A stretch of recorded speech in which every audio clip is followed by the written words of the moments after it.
presidente de la Sociedad Paraguaya de Neumología. Hola José, doctor, ¿cómo estás? Espera, no te estamos escuchando, el audio parece que lo tenés encendido. Ahí me escuchan. Ahora. Ahí sí, perfecto. ¿Qué tal, José? ¿Cómo estás? Buen día, Luis, Patricia, Fito, ¿cómo están? Bueno, lo primero, José, lamentablemente tenemos que arrancar siempre preguntando cuál es la situación ahora, sobre todo vos que estás ahí en el INERAN, en la trinchera, cuál es la situación en este momento, cómo arrancamos nosotros esta cuarentena. Bueno, en mi caso siempre, hace rato venimos siendo repetitivos la situación en INERAN hace tiempo que está totalmente saturada y colapsada.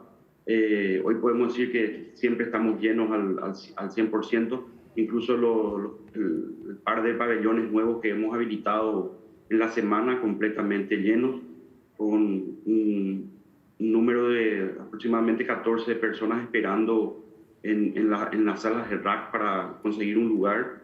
En este momento no solamente podemos decir que no tenemos camas, sino que tampoco tenemos sillones ni sillas, ¿verdad? Bueno, qué terrible eso que nos contaba, ¿verdad? Ni sillas, ni sillones, nada. O sea, no hay espacio físico para nadie más en el INERAN hoy. Objetivamente no, Luis. Podemos improvisar, podemos colocar, pero también hay que tener en cuenta que todos los pacientes que ingresan requieren algún tipo de soporte, por lo menos de oxígeno, y ya también las bocas de oxígeno se hacen insuficientes cuando hay mucha cantidad de pacientes, porque no tenemos formas de dar soporte a todos. ¿Y el flujo, el número de gente que va, se redujo, se estancó o está en aumento?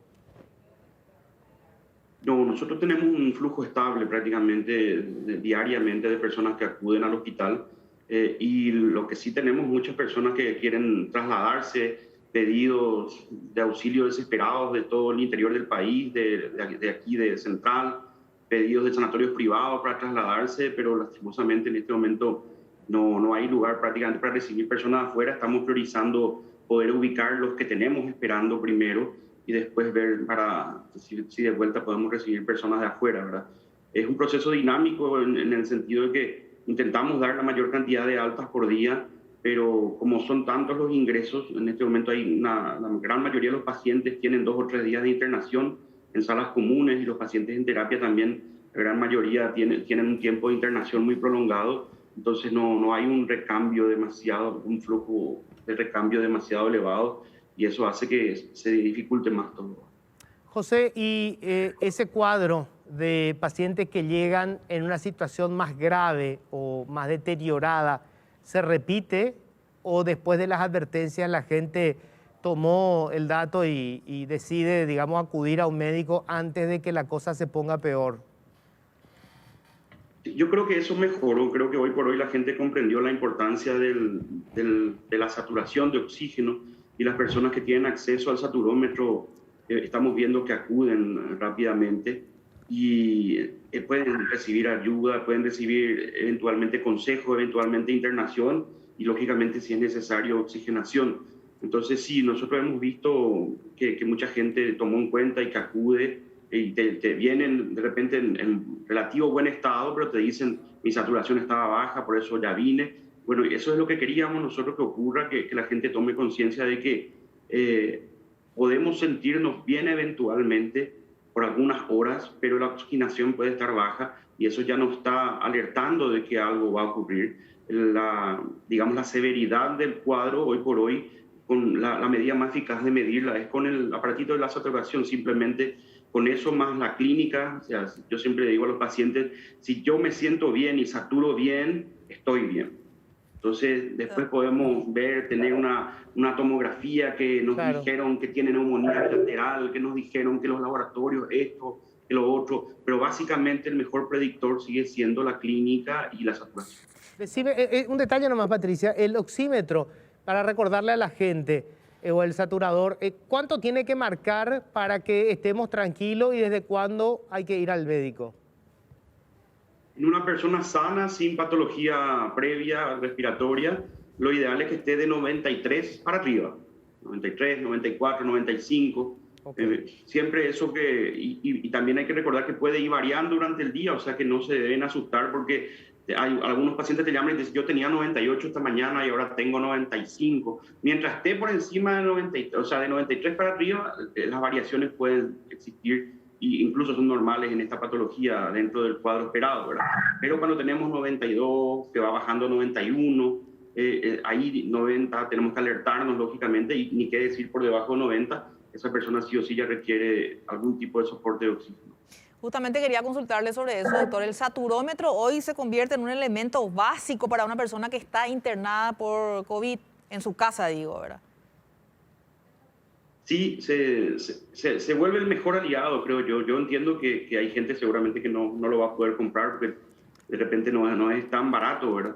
Pero sí se convierte en el mejor aliado e incluso el aliado más importante, yo creo, porque gastar de repente demasiado en medicamentos que son inútiles o que incluso son contraproducentes o peligrosos, hoy no es recomendable. Yo prefiero que una buena hidratación, una buena saturación y un control de síntomas es fundamental. Hay que hacer sí, tipo un cronograma diario de cómo uno amanece.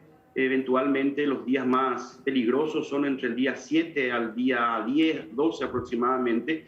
La primera semana suele cursar en el 90-95% de los casos prácticamente de forma muy tranquila, como un cuadro gripal típico, con algunos dolores de espalda, pero es a partir del día 7, 8 y especialmente el día 10 donde vemos la mayoría de las complicaciones. Y ahora que tenemos un cambio de variante, estamos viendo también algunos cambios en las características de los pacientes. Hay pacientes que ya están en su día 11, 12, que uno cree que ya están saliendo y que están bien, pero empiezan a hacer fiebre en los últimos días, ¿verdad? Eso también nos está mostrando que puede que exista incluso un cambio del comportamiento clínico de la enfermedad con esta variante que en este momento está rondando en forma masiva en nuestro país. O sea, la fiebre hace ya hacia el final, digamos, de la etapa y no al inicio. Así mismo, estamos viendo eso, o personas que tuvieron fiebre al inicio después vuelven a tener al final. Entonces eso es también para consultar, para por lo menos buscar una atención. No significa que sea muy grave ni que van a estar mal, etcétera, pero sí buscar ayuda. Hay que mostrar nomás a la gente, doctor, cómo funciona el saturómetro. Es súper fácil. Este aparatito, metemos el dedo aquí, a ver si se prendió, ahí está. Y el primer dato que sale es ya sí, ahí, el nivel de saturación. Ahí va a pasar enseguida. Hay que dejarle un tiempito. Sí, hay que dejarle ahí está. un tiempo. Ahí está. Yo estoy con 90. Pero hay que dejarlo que se estabilice por lo menos por 30 segundos. Ahí ya queda estabilizado el valor, es 96 la saturación. El valor que dice 96 de la saturación dice SpO2 arriba. Y el de al lado, que tiene como una vara que va subiendo y bajando, es la frecuencia cardíaca. Entonces, en este caso, Patricia tiene una muy buena saturación, entre 96 incluso 98 ahora, y también su frecuencia cardíaca está bien. Eso quiere decir que ella está sana. Mi frecuencia es la que... persona. Sí, la frecuencia es la que está ahí al lado, la que dice 77, 78, 79, esa, ¿verdad? La que sube La que y está va. en verde, la que está en verde. De repente tenemos personas que tienen este valor amarillo en 89, 90, y el valor en verde por encima de 100. Esa persona está haciendo lo que se llama una hipoxemia. Hay un déficit de oxígeno que le genera una taquicardia, que es que aumente la frecuencia cardíaca. Entonces, esos dos valores fundamentales nos están diciendo que ese paciente requiere ir a un servicio de urgencia, eventualmente internación, pedir ayuda domiciliaria, pero tiene que alertar. Doctor, te quería consultar, mencionaste brevemente lo de la nueva variante, la variante brasilera. ¿Qué están observando ustedes? ¿Hay una mayor cantidad de gente con síntomas más graves? ¿Evoluciona de manera diferente la enfermedad? Aunque ustedes todavía no pueden saber si es o no la variante brasilera, ¿verdad? Pero me imagino que notan cambios. Sí, fundamentalmente cambios epidemiológicos en las edades. Hoy vemos que en este momento prácticamente 2 de cada 3 pacientes internados son menores de 50 años. Entonces, ha habido un cambio que no sabemos si es por la variante o si es porque aumentaron demasiado los números y, lógicamente, ese grupo poblacional era nomás luego el más infectado, pero ahora como los números son más grandes, se están viendo las complicaciones en más personas. Entonces, no podemos decir todavía que sea una causalidad o una casualidad, pero sí llamativamente ha cambiado las edades, y eso no está ocurriendo solamente aquí, sino que en Brasil. Hoy escuchaba reportes de Brasil que se han triplicado las internaciones en terapia intensiva de los menores de 40 años y que se ha multiplicado por 20 la internación de los niños menores de 10 años en Brasil. O sea que hay que estar alerta a lo que ocurre en Brasil. Brasil es en este momento el mayor foco de preocupación del mundo. 1 de cada 4 muertos del mundo en este momento es brasilero. Entonces, la situación es muy compleja. Ellos están al lado nuestro, con unas fronteras muy permeables, ya con la variante circulando por aquí, con mucha gente que pasa diariamente hacia el Brasil o que también lo hace por viaje. Entonces, nos preocupa mucho. En este momento, Brasil es lo que más nos preocupa, y vamos a mirarnos y a tratar de ver cómo van ellos en estos días para tratar de evitar que nos pase a nosotros eso. Doctor, este es un momento en el que arranca, digamos, el otoño y son muy frecuentes las afecciones de garganta, respiratoria, digamos, son estacionales estas enfermedades. Y la gente siempre considera los tres síntomas que son los que se mencionan siempre con más insistencia, ¿verdad? El tema de la fiebre, la tos seca y en tercer lugar hablan ya de la pérdida a veces del sabor y del olfato. Pero, por ejemplo, hay gente que está con dolor de garganta, no tiene los otros síntomas. Igual ya tiene que inmediatamente hacerse el hisopado. Inicialmente, el paciente alérgico en general conoce su cuerpo y sabe que diariamente a lo mejor amanece con alguna molestia en la garganta. Cuando esa molestia tiene un comportamiento inusual, es decir, no desaparece en las primeras 1 a 2 horas, lo mismo que el chorreo de nariz, que normalmente los alérgicos va desapareciendo en el transcurso de las horas, incluso sin medicación. Cuando hay un comportamiento diferente, ahí ya nos tiene que llamar la atención y hacernos el test. Hoy por hoy no hay otra forma. Y aislarnos. Lógicamente el paciente, por más que sea su alergia, por más que sea un cuadro diario, igual tiene que aislarse por lo menos o protegerse con un buen tapabocas si es que va a tener contacto con otras personas, y sí o sí considerarse que pueda eventualmente tener la infección. Si normalmente los síntomas alérgicos van pasando en las horas, desaparecen, uno simplemente ya dice que puede ser la alergia, pero hay casos que los síntomas se vuelven persistentes 2 o 3 días. Claro. Es muy importante, lo venimos diciendo hace mucho tiempo, no esperar que haya fiebre, no esperar que haya pérdida del olfato, porque la fiebre se ve entre un 50 y 60% de los casos solamente. Es decir, hay 4 de cada 10 que no van a tener fiebre nunca. Hay 5 de cada 10 que no van a tener pérdida del gusto y el olfato. Es decir, los síntomas no son 100%. Muchas veces el paciente me dice, doctor, a mí me duele la espalda nomás, pero no tengo ni pérdida del gusto, ni fiebre, ni tos, entonces estoy bien. Y se confía la gente. La verdad es que este virus es tan traicionero que ese dolor de espalda ya nos puede estar avisando algo, ni qué decir los síntomas gastrointestinales que en este momento cada vez son más frecuentes, ¿verdad? Muchos pacientes consultan solamente por diarrea, por náuseas o por intolerancia alimentaria. Doctor, acá consultan, las uñas pintadas pueden afectar a la hora de utilizar el saturómetro y las manos cuando están bien frías. ¿Qué hay que tener en cuenta? Porque justamente mi uña está pintada, yo metí aquí y me preguntan sobre eso. Ya me puse el termómetro de paso para que la gente sepa cuáles son los elementos básicos que hay que tener. Sí, es muy importante, porque se me olvidé de mencionar, definitivamente sí. Yo siempre digo, en este momento, creo que cuando uno se entera que tiene COVID, tiene que dejar un poco de lado la elegancia, por lo menos en algunas uñas, porque sí, definitivamente el esmalte de uñas reduce o hace variar entre 3 y 5 puntos prácticamente la saturación. Es decir, que te puede marcar 90 y vos estás teniendo 95, por ejemplo, y es que sea solamente culpa del esmalte.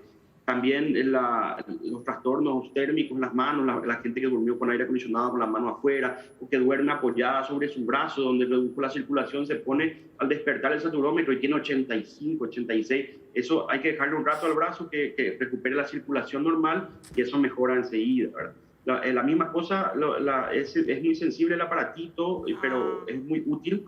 Y los cambios de coloración de la piel también, en Estados Unidos hubo todo un problema por eso, porque los saturómetros medían en forma muy diferente a las personas de raza negra, que es el grupo poblacional junto con los latinos más afectados por el COVID en Estados Unidos. Entonces han tenido ese problema de los saturómetros en los hogares con las personas de raza negra. Y esa es la realidad. Hay algunas variantes, por lo cual simplemente nosotros decimos igual, por más que el promedio de mediciones en las horas sea por debajo de 93, hay que buscar ayuda. Y el termómetro, bueno, a mí me salió ahora 35,8, no sé si es normal, o entre 35,8, 35,5 y 36 sería lo normal, doctor. Las temperaturas normales están por 36,5 hasta 37, es la temperatura normal del cuerpo. ¿Verdad? Por encima de cuando hablamos de 37,3 a 37,7 ya hablamos de febrícula eventualmente, a 37,8, perdón, 37,8 para arriba es fiebre. Yo creo que la fiebre es un síntoma que existe en la mayoría de pacientes, pero que no nos tiene que alarmar demasiado. O sea, la fiebre traduce, digamos, que el organismo está peleando, está luchando. Solemos decir que la fiebre es un mecanismo de defensa. Cuando la fiebre se vuelve persistente con muchos días y ya empiezan a aparecer otros síntomas, ya como sensación de falta de aire y fatiga, es cuando realmente nos debe preocupar. Pero este virus nos mostró que hay pacientes que tienen fiebre hasta 8, 10 días e incluso más. Y entonces la fiebre por sí sola no es un marcador de gravedad ni de severidad, pero sí es un motivo de consulta.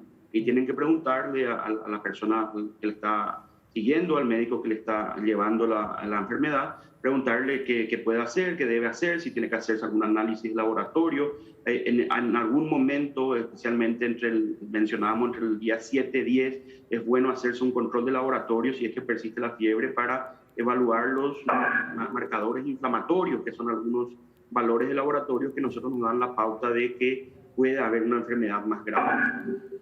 Bueno, lo de la temperatura de Patricia es normal porque ya es cerrista, doctor, no te vayas a preocupar que tenga menos de 36, es normal en este caso, pero te quería preguntar, secuelas, yo sé que ahora lo importante es salvar vidas y después se ve el tratamiento y después se ve, digamos, cómo evoluciona una persona que sale de internación o que sale de terapia, pero ¿qué secuelas están viendo con mayor, digamos, ocasionalidad? ¿Qué es lo que están captando ustedes como secuelas graves del COVID? Bueno, fundamental, Fito, tu pregunta, no solamente es importante en el futuro, sino que ya lo es ahora. 1 de cada 3 personas que tienen cuadro de COVID va a quedarse con algún tipo de secuela. Recientemente se publicó en una de las revistas más importantes que se llama Nature, justamente los datos de más de 14,000 personas en Estados Unidos que mencionaron que tardaron entre 3 a 4 meses en retomar su ritmo habitual de vida y que 1 de cada 3 personas, incluso a las personas que tuvieron cuadros leves, presentan algún tipo de secuela que perdura entre 3 a 4 semanas o incluso más. Y eso es lo que hoy conocemos como lo que es el COVID persistente o los acarreadores prolongados. O recientemente se le ha dado un nombre que nos gusta ponerle sigla a todos los médicos, que es el nombre actual de la enfermedad, es secuelas del COVID posaguda. Y entonces esto es lo que la próxima epidemia va a ser sobre eso. Van a haber personas que van a quedar con algún tipo de inhabilidad respiratoria, ni qué decir las secuelas neurológicas o psicológicas que se producen. Estamos viendo muchísimas secuelas psicológicas, trastornos de pánico, gente que no quiere volver a salir a la calle, los que estuvieron en terapia intensiva y vivieron esos momentos, especialmente los que tienen cánula de alto flujo, que no están sedados, pueden ver todo lo que ocurre en su entorno y eso les genera un enorme estrés, ¿verdad? Si nos lo genera a nosotros, que los vemos todos los días, imagínate a una persona que no está acostumbrada. Entonces, las secuelas ya son hoy un tema de salud pública que van a ser mucho más potentes dentro de unos meses y de años. Yo creo que la siguiente epidemia va a estar basada en los daños que generó este virus. Doctor, para cerrar nomás, tome una aclaración que me pedían. El test se hace a los 5 días de que aparecen los síntomas, de aparecer el primer síntoma. No, en verdad ese concepto era un concepto que lo teníamos hace un tiempo atrás. Hoy por hoy las recomendaciones ya hablan de que si hay síntomas, se haga el test lo más rápido posible, de tal forma aislar rápidamente a la persona. Hoy sabemos que el test se puede hacer a las 24, a las 48 horas ya si es que hay síntomas. Lo de los 5 días sigue, digamos, vigente para una persona que tuvo contacto, que no tiene síntomas. Por ejemplo, vos me decís, Luis, yo tuve contacto con Fito, que dio positivo hoy, entonces yo te puedo decir, bueno, espera 4 o 5 días para hacerte tu test. pero no tenés ningún síntoma. Pero cuando aparece el síntoma, hoy por hoy también ya tenemos las pruebas de antígenos que alcanzan una buena sensibilidad, en especial en las personas que tienen síntomas de vías superiores. Por ejemplo, si yo amanecí hoy que me chorrea la nariz o me duele la garganta, ya me puedo hacer el antígeno en ese mismo día, incluso con buena sensibilidad. Luis, una última cortita, nomás al menos de mi parte, la última, doctor. Entendí bien, hay gente que está entubada y que no está sedada, entendí. Está semiconsciente. Semi-inconsciente. ¿Por qué no está sedada en su totalidad, doctor? Primera vez que yo escucho, pero perdón por la distracción. Me refiero a lo que se llama cánula de alto flujo. Dentro de las terapias intensivas existen estrategias de ventilación invasivas, que son las de colocar el tubo, y estrategias no invasivas, que son las de usar mascarillas de alto flujo, que se conoce como cánulas de alto flujo, o otras estrategias de ventilación no invasiva. Los pacientes que reciben ventilación no invasiva están conscientes. Ellos están con cánulas de alto flujo, con parámetros muy altos, prácticamente muy cercanos a los que ofrece un respirador, pero están conscientes. Ellos están respirando solos, sin ayuda de ninguna máquina, y entonces ellos están conscientes y pueden ver todo lo que pasa alrededor. Bueno. Doctor José Fusilo, mis respetos de siempre. Cuídate mucho, doctor. Te vamos a necesitar todavía mucho. Así que gracias por este tiempo.